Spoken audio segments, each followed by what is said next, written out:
Bonjour professeur Lepelletier. La SF2J vient de publier de nouvelles recommandations sur les cathéters veineux périphériques. Qu'est-ce qui a conduit la société à réactualiser ces recommandations?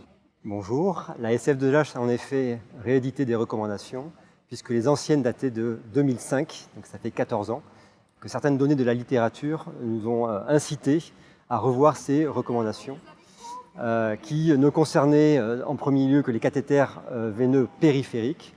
Or depuis, il y avait un manque sur les cathéters sous-cutanés et sur un autre type de cathéter vasculaire que sont les midline. Quelles sont les principales nouveautés dans ces recommandations?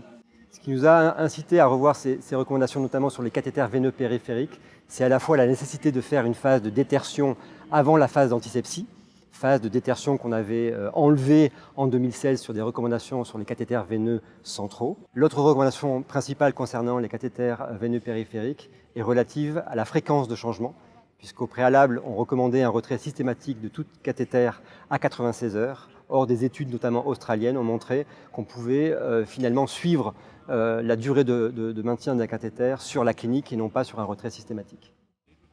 Qu'est-ce qui a conduit à cette suppression de la détertion dans les mesures d'antisepsie? Toutes ces recommandations en particulier s'attachaient à la nécessité d'une phase de détertion avant antisepsie.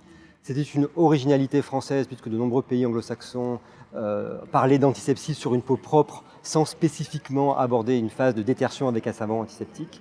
Et une étude randomisée sur les cathéters veineux centraux en réanimation avait montré l'inutilité de cette phase-là. Donc un des objectifs de ces recommandations était de s'adapter sur ces recommandations de 2016 et de supprimer cette phase de détertion avant la pose d'un cathéter. Concernant les midline, quelle est la principale recommandation que vous édictez? Alors, les midlines sont une façon finalement d'avoir un abord veineux périphérique qui permet d'aller au-delà du 7e jour de cathétérisation jusqu'à 28 jours.